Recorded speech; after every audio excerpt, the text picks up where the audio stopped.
तो हेलो बच्चों, कैसे हैं आप? उम्मीद करता हूँ अच्छे होंगे। मेरा नाम है यश और आप देख रहे हैं TY क्लास। तो देखो, इससे पहले वाली वीडियो में हमने बात की थी एक्सरसाइज 3.1 के पहले से 5वें क्वेश्चन की। अब उससे हम आगे क्वेश्चन की बात करते हैं।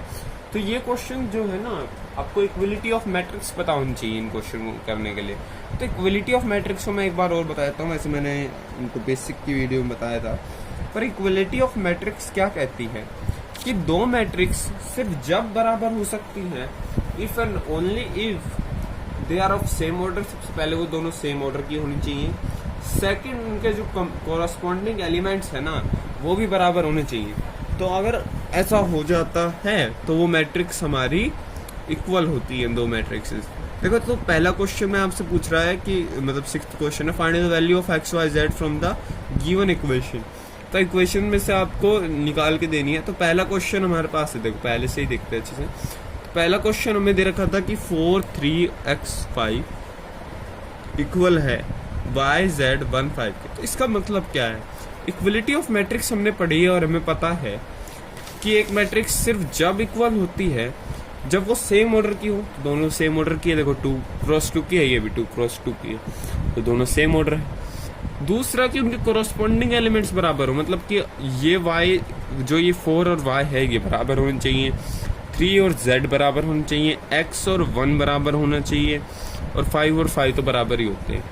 तो ये सब बराबर होने चाहिए। तो हमने लिखा कंपेयरिंग कोरस्पॉन्डिंग एलिमेंट्स, हमें मिला y equals to 4, z equals to 3। ठीक है, y इक्वल 4 होना चाहिए, z इक्वल 3 होना चाहिए, x इक्वल 1 होना चाहिए, और 5 तो 5 के इक्वल होता ही है। तो ये बात आपको इक्वलिटी ऑफ मैट्रिक्स है। आप यहाँ एक लाइन में लिख सकते हो, सिंस वी नो डैट कि the two matrices are equal only and only if their corresponding elements, first they are of same order जो कि है, second they have their corresponding elements must be equal, तो वो equal है। अब देखो next question हमारे पास क्या है, x plus y 2 5 plus z x y इसके बराबर दे रखा है 6 2 5 और 8 के। देखो, तो ये वाला जो 2 है ये 2 के बराबर ही है। x प्लस वाई किसके बराबर है? 6, comparing corresponding element. 5 plus Z 5 के बराबर आना चाहिए, और x प्लस वाई 8 के बराबर आना चाहिए, जब भी हमारी मैट्रिक्स बराबर होगी। तो क्या हुआ, x प्लस वाई किसके बराबर है? 6 के। 2 इक्वल 2 है, और 5 प्लस जेड किसके बराबर? 5 के। तो 5 को उधर लेके जाओ, z equal 5 minus 5, z equal 5 minus 5, तो z इक्वल आ गया 0 के। अभी तक देखो एक्स वाई किसके बराबर है? 8 के, तो x किसके बराबर आ गया? 8 बाई वाई के। अब ये वैल्यू अगर मैं इस इक्वेशन में डाल दूं तो क्या होगा? देखो 8y प्लस वाई इक्वल 6, तो ये हो जाएगा वाई स्क्वायर। देखो ये क्या हो जाएगा, 8 plus y square upon y is equals to 6। अब ये y उधर जाएगा तो क्या हो जाएगा, y प्लस 8y इक्वल में 6y। अब इस 6y को हम इधर ले आए तो क्या होगा, Y square minus 6y plus 8। अब हम इसको सिंपली फैक्टराइज कर देंगे तो उससे आराम से इसकी y की दो वैल्यू आ जाएंगी। देखो क्या है, y square equal y square minus 4y minus 2y plus 8। ये सब मेरे को लगता है आपको आता होगा, इसलिए मैं इसको ज़्यादा कुछ खींच नहीं रहा। y equal y minus 4y and 4y y minus 4y common ले लेंगे, क्या आ जाएगा, y minus 4 y minus 2 equal 0। y की वैल्यू 4 या 2। अगर हम जब y जो है वो 4 है, देखो या तो 4 है या तो 2 है। जब 4 है तो y की जो x है वो होता है 8/y। ये इक्वेशन आई थी हमारे पास, तो यहाँ पे हमने 4 डाला तो हमारे पास x की वैल्यू आ गई 2। और जब हमारा क्या नाम है y 2 है तो x की वैल्यू 8/2, जो कि x की वैल्यू आ गई 4। हाँ, तो नेक्स्ट क्वेश्चन है हमारे पास, x plus y plus z equal, ये मैट्रिक्स आपको दे रखी है। तो कंपेयरिंग कोरस्पॉन्डिंग एलिमेंट जैसे कि हम करते थे, ठीक है।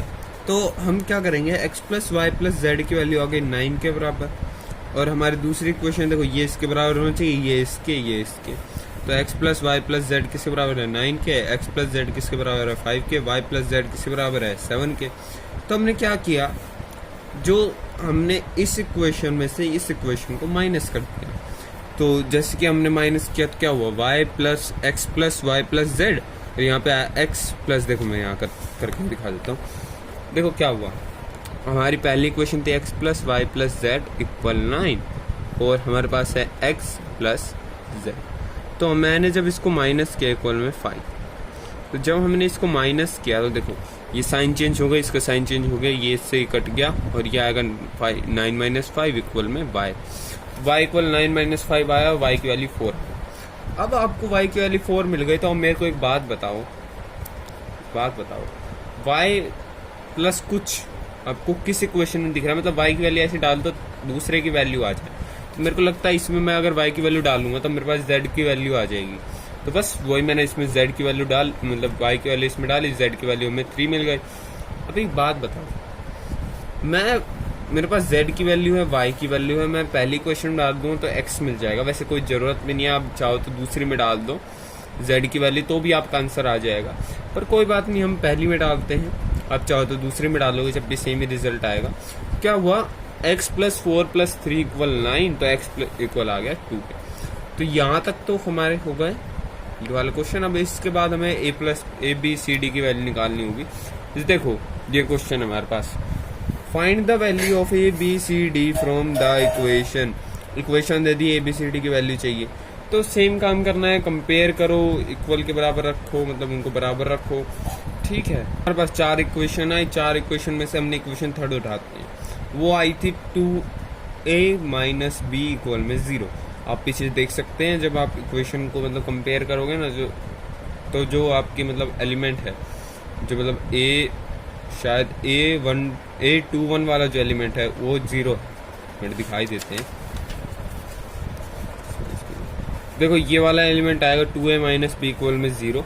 ये 4 इक्वेशंस बनी, a minus b equal -1, 2a plus c equal 5, 2a minus b equal 0, 3c plus d equal में 13।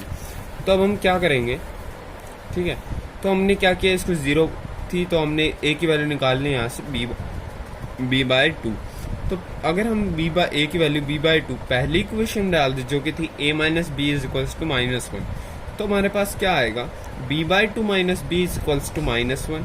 तो आपके पास b/2 की वैल्यू किसके बराबर आ जाएगी? देखो b/2 माइनस b करोगे तो आपके पास माइनस b/2 बचेगा, तो यहाँ से माइनस कट गया और b की वैल्यू आ गई 2। तो b की वैल्यू आपके पास 2 आ गई, ठीक है। अब क्या करो, put the value of b in equation fifth equation में डालो।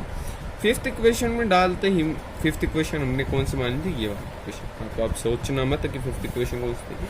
फिफ्थ इक्वेशन इज a/2, तो b/2, तो मतलब आपके पास a इक्वल में b/2, तो हमारे पास a की वैल्यू आ गई 1। Put the value of a in equation second equation थी 2a प्लस c इक्वल में 5। तो 2a plus c is equals to 5 में आपने इक्वेशन डाल तो c इक्वल 3 आ गया। Put the value of c in equation fourth, आप ऐसे इक्वेशन फोर्थ में डालोगे तो आपके पास d की वैल्यू 4 आ जाएगी, ठीक है। अब आपके पास 8th क्वेश्चन है कि हम a मैट्रिक्स आपको दे रखी है m क्रॉस n की, जो स्क्वायर मैट्रिक्स है।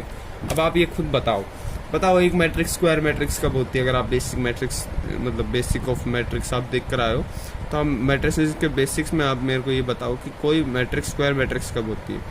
सिंपल है, कोई भी मैट्रिक्स स्क्वायर मैट्रिक्स जब होती है जब उसके नंबर ऑफ रोज इक्वल में नंबर ऑफ कॉलम्स होते हैं, यानी कि C option m is equals to n, ठीक है। नेक्स्ट क्वेश्चन हमारे पास है, विच ऑफ द